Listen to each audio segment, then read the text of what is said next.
Hello, everyone, and welcome to my podcast.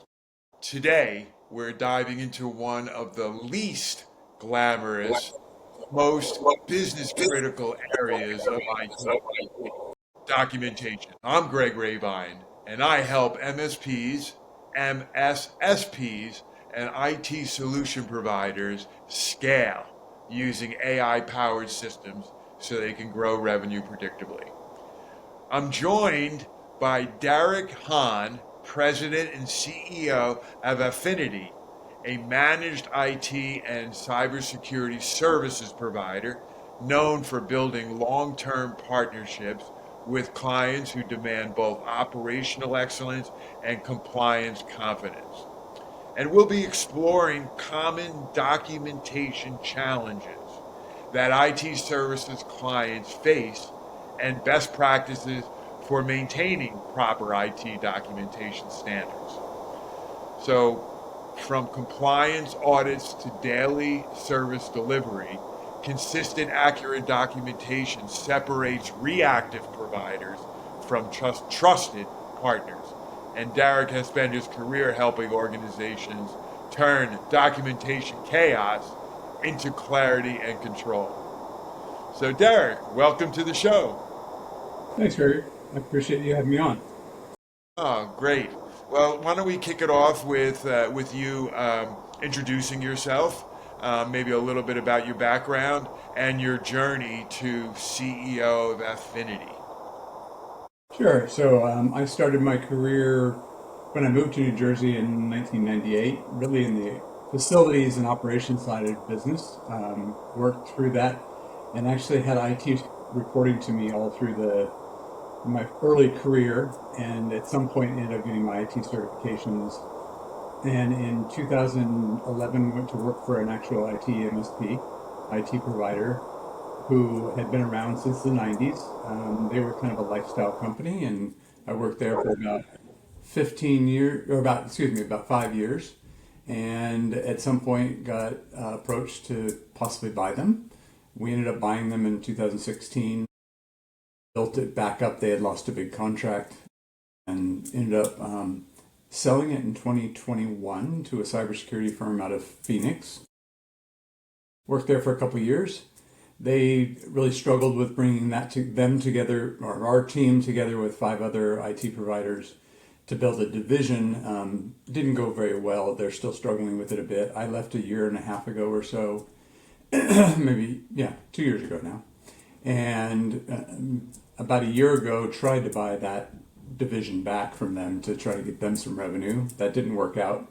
So we had already formed Affinity to start back up. And so we just went ahead and started the company up again. And now we're rocking and rolling. And in our first year, I think we'll hit profitability early next year and on the roll. So it's an interesting journey because having gone through being an MSP before to starting one pretty fresh, we've been able to use all newer systems, new documentation systems, new ways we do IT services. Where IT services, if you know that world, is dominated by a couple of large players who all the tools and the infrastructure behind it, and they're fairly old. They've been around for 20 years or so. And so we've moved to a newer tool. It's only been around about 10 years. And are finding there's a lot more integration ability with that and ways to do things better. That's where we're at today, and there's a lot more to that story, but I don't need to bore you with all of it. No, that's great. And I did see on your website the investments or that you got or funding that you got for your company, and that's really tremendous. Yeah. So tell me a little bit about your go-to-market strategy and who your customers are. So real focus for us is around relationships. What happened in that process when we sold, I realized how important all the relationships were. And technology typically, right or wrong, and probably just is the way it is, a lot of technologists tend to be introverts and don't recognize the importance of the relationships that they're forming. When we sold and I watched if an employee left, the relationship with the client, if it wasn't like intentionally recreated, with somebody else in the organization. The client left fairly soon after that. So AffinIT, the reason the name is AffinIT is we have an affinity for our clients, our employees, and our partners, and that we're really about the genuine relationships. The technology is part of our business. We need to know how to do that, obviously. But it's really about how we create relationships and connections with people. Our team is extremely important to us. The clients we do business with, we want to have that kind of collection. I joke often with a lot of my clients that I hope I'm at their retirement party and I hope they're at mine. That's the kind of relationships I want to create. So, Excellent. No, that's really great, and that is certainly consistent with what I'm hearing out there in the space in the market. So essentially, trust is everything, and I think that and what I'm reading is co-founders or founders of or suite executives, they want trust and they want to work with somebody they trust, and they want to be certain that the person they're working with or the team that they're working with can guide them through some of these challenges, these challenging times, may it be AI or machine learning or quantum threats and so forth. So it's really critical. And if you take your eye off the ball, out of sight, out of mind, you know yeah. what? That's when you leave a crack open for your competitor. Crack Well, in it's the about, door. yeah. I think it's really about the genuine part. It's like, because none of us can know everything, right? It's knowing what you know, knowing when you don't know, and know where to get answers for people. That's why the partnership is so important, because in technology, there's so many facets. I just had a meeting earlier today about AI specifically, and the conversation is that, I mean, it's moving at such a pace that there's no way you can keep track of it all. And it's understanding where to go to get answers versus just kind of randomly thinking you still have it. I mean, it was just one of the comments during the meeting was, you have to realize what you just said is about 6 months old now. And in the AI world, that's light years. So, I agree. So let's just talk a little bit about compliance. I'm sorry, not compliance, but documentation. So why do you think IT documentation is still such an afterthought, not only in many MSPs, but in IT in general, the IT department at any corporate IT firm? it's I think it's fairly simple. It's technologists are doers. They're people who like to work on the computer. They're not people who like to do documentation. They're not people who have grown up with it as part of their role. And so they struggle with it. And typically, so two parts. If you're thinking of the MSP world, the documentation there is the lack of is because they're running from problem to problem, client to client. And so most providers tend to drive their people to get to the next client, fix the next problem. So there's no going back and documenting what they did. And if you think of the internal IT team when they've grown up, they're running around like chickens with their head cut off, playing whack-a-mole with all the problems. And they also don't have the time to go back and do documentation. That's why documentation for us is all integrated into what we do. When we get a ticket, it's opened. Part of the ticket is do the resolution for the client, and then the end of it is to document what you've done so that that gets updated in everything we do. So it's got to be part of the process, and most companies and most people aren't set up to do that. Understand.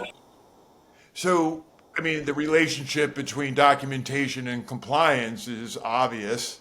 And you said before that compliance isn't about checklists; it's about discipline, which is similar to documentation. So, how do you help clients see documentation as a living framework for compliance rather than a burden? Um, that's a difficult one because it really depends on the client. Some clients buy into it, and some don't. Um, I think the way for people to see that, unfortunately, most people have to go through some kind of a problem before they see it, to see the importance of it. So it's showing them where the problem could come and the pain that it could cause if they don't have the documentation done. And I think it's important to think. I always think compliance is probably a dirty word in some ways. It's if you're doing it for compliance sake, then you're not really helping your business. You're doing it just because somebody says there's a checkbox, like you said. I think if you really believe in it and if you want to scale, so you brought up scaling, I don't think you can scale without documentation because I think of it just like if we're growing and we've landed a number of clients in the last few weeks, we're already starting to document all our processes because we're going to be bringing people on rapidly. And as we bring those people on, if they don't get trained, they're going to do it their own way. And then you're going to have 20 different ways of doing things instead of one way of doing things. I think it really, compliance should be the afterthought to, I'm documenting because I want to be able to grow the company. I want to be able to have us do things the same way for every client, have it repetitive. And if we don't document it, we're going to have 20, 30, 40 different ways to do things. And there's no way to scale that. Well, understood. And I always remember this old little expression, which you might find humorous. So what happens when the person who does the document or that knows all the systems gets hit by a bus? Yep. Yep. That's it. I say it all the time. It's even in my role. I run the company, but there's a bunch of stuff I do that nobody knows about. That's not good. If I got hit by a bus, how does the company keep moving? That information needs to be spread out between everybody. Nobody can be that important. I agree. Now let me ask you. So you just talked about that burden of completing. It's not really a burden. I shouldn't say it that way, but completing the documentation. And with your customers, if they, don't do it or aren't so disciplined about it, can you do it for them? It depends on what kind of documentation we're talking about. If it's process related for their internal systems, maybe we can work with them on it. It may be something that's really like a product line process that technology has a part of it, but it's not, we don't know the whole process. But as far as like documenting, and we do this for all of our clients, the firewall configurations. We pull those down and we document them and we put them in a system so that they have access to them and we have access to them. And those are updated regularly. Things like that should be done as part of your IT process, whether it was us running it or anybody running it.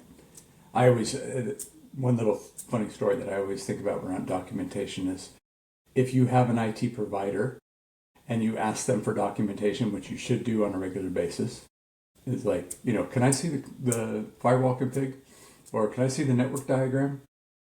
And if they take 2 to 3 weeks to get that to you and you have to ask a couple times for it, they probably don't do documentation. Which is similar to internal ITs. I've seen it with internal IT teams too. You just have to ask for those things on a regular basis so that people know that you're going to ask. Then if they know they're going to be asked for it, they will regularly update it and have it ready.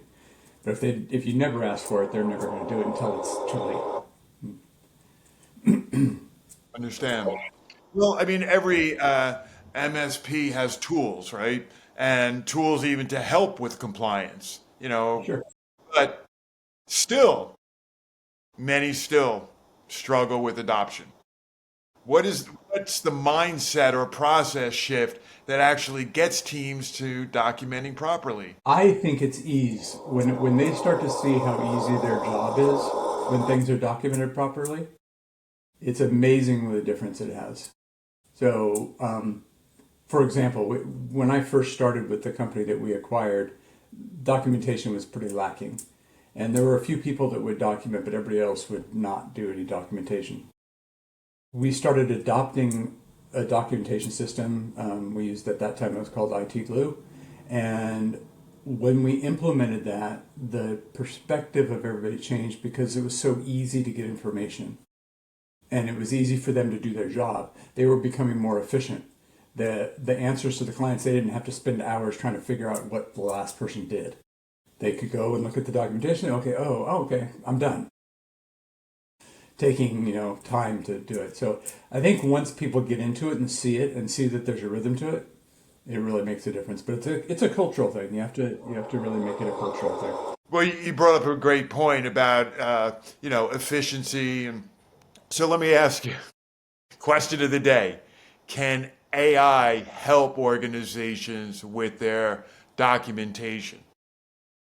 Definitely, and especially we're using it. So I this is non-IT related, but I say every company should have at minimum their HR policies and handbook into an AI agent so that employees can just type a question into it. Just think how efficient that is.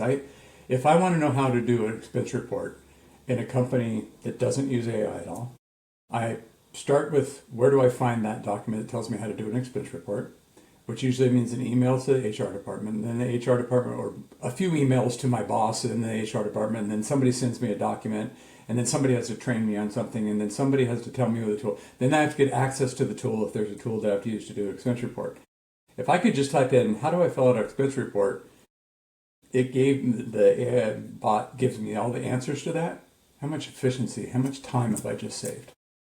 So those are the things we're trying to help our clients understand where AI is going to take us, where it's just internally. There's a whole, as a friend of mine calls it, there's the administrative side of AI and there's the product side of AI. There's a whole slew of stuff that from a client-facing side of AI that will help generate revenue and do things on that side, product costs, reduce costs. But internally, just the administrative stuff that we do today. If I have to create a proposal for somebody, how much time does it take me to create a proposal for somebody? If I've got that structured in an AI tool, I can do that in minutes today.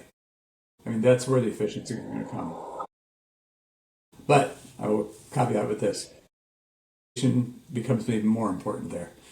Because if it's a mess, it's really hard. AI has a hard time reading it. And that's what we're trying to help our clients understand, that structure is important. Yeah, I agree. I mean, yeah, you need you need that documentation. It's critical. So, but the other part of documentation and audit readiness and accountability. And I've always been on the sales side, and audits are part of life. And if you don't get it right, you don't get those questions right, the next question gets harder, and it gets harder. So obviously, when it comes to audits, you want to be squeaky clean, squeaky smooth, and slide right through. That's Yeah, obvious. So I would guess that proper documentation is a big part of that. it is. I think, it's interesting. I'll use the accounting department as a good example. So accounting has been around for thousands of years. They've been doing accounting back in the Roman days and the Greek days. And so the process of documenting stuff in accounting is just, there's not too many new things that come along, new tools maybe, but you have a P&L, you have a balance sheet, you have all the pieces from an accounting standpoint. And when it comes to audits, it's pretty clear and structured, right? For an accounting department to get audited, one, you don't want your accounting department doing the audit, but the tools and all the structure is in place. IT has not got there yet, because IT's only been around for what, 60, 70 years maybe? Best. We haven't got that process down yet. And I really do think that, like, I'm a big believer, cybersecurity firms are there for a reason. They are like the auditors for us IT providers, because we do the day-to-day stuff. We need somebody looking over our shoulders. We should have somebody looking over our shoulder to say, hey, you missed this spot, you missed that spot, and we should own it and fix it. And if you don't, which a lot of IT providers struggle with that because they don't want somebody to come in and see that they're making a mistake because they're nervous about making a mistake. I'm more of the belief I'd rather make sure somebody comes in and tells me I'm making a mistake and let me fix it. That's the genuine part of our relationships with our clients. It's like none of us are perfect. We all should be watching over each other's shoulders, especially with cybersecurity today. So I do think documentation is going back to your question about audits. The more you have prepared, the better you will be, and the better we can get as a whole ecosystem with cybersecurity incidents, if we put more structure in, we put more process and procedure in place. I have a great story about this in process and procedure where we had a $1 billion client. This was years ago, quite a few years ago. The AP clerk got a phishing email from the CFO that said, "I need you to deposit $200,000 in this bank account because I want to start this business. I'm at a conference. I want to start this contract with this company." The AP clerk didn't have authority to do $200,000, so she went to the AP manager. AP manager also didn't have $200,000 authority. He went to the VP of Finance, who did have the authority, but also knew that the CFO was not at an event that weekend. And that's where it got stopped. And I say, we can't just think of IT in its own little bubble, that there's all different pieces of it. And cybersecurity incidents can be stopped by process and procedure that are not IT related. Their policy was you only had a certain amount of approval. And because of that approval rating, if the people had asked for $25,000, they would have got $25,000 because the AP clerk did have that authority. But they added a new policy that they don't do any wire transfers without verbal confirmation. These are the things we all need to be working together to create that those process and procedures and documentation, and all of it works together. It's holistic. I think one of the things I'll say this and I'll stop talking, which is hard for me, by the way. I'm a yapper. Is that if we don't get IT as part of the organization, a lot of organizations, especially small businesses, still run IT as a separate kind of entity off to the side because it's not understood. And if we don't bring it in and make it part of everything and include it in all those discussions, we're always going to have this struggle. No, I absolutely agree. And I think the perfect example for that is cybersecurity. Everybody needs to be involved and engaged and participate. And that's critical. But not just cybersecurity. For all of IT, it's the glue that holds the company together and how you operate. So everybody needs to be ambitious about it and squeaky clean about their processes and how they interact with IT and the IT systems. You have to be diligent about it and very proactive and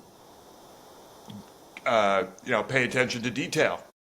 Yeah, agreed. So let's just talk a little bit about legacy. So in your leadership, so you've led IT firms and written about leadership through Team We. Mm-hmm. How does leadership style influence documentation culture, especially in teams balancing speed, service, compliance? Interesting question. Culture is first. Is what if we start with we care about our clients. We're genuine about our clients. I'm really passionate about it. I love people. I'm engaged with people. What do they need, and what will help them be successful?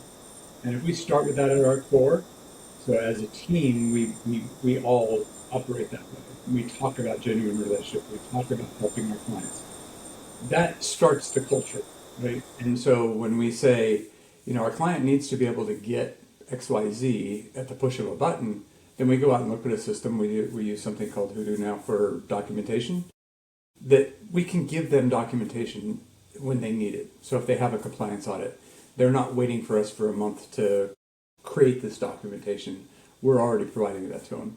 We're providing them opportunities for process that we and our clients may be using that we can implement for them, so they don't have to create a new process, especially onboarding and offboarding people. Just where can we be of help, and where can we be of help for our clients, for our team? It's all based, if I live it, then everybody else will live it. And then we have to create that culture as a team. So I think it happens from the top. It does happen from the top. When you're building a team, it's what do you show? Are you genuine? Do you own your mistake? I'm big on vulnerability, and owning when we don't do something we should do. So if I forget to document something or I don't update something that I should be updating, I need to own that. Make sure my team knows that I'm holding myself accountable. Nice. So appreciate everything we spoke about, and a big thanks for joining us today. If there's one takeaway, it's this: great IT documentation isn't paperwork.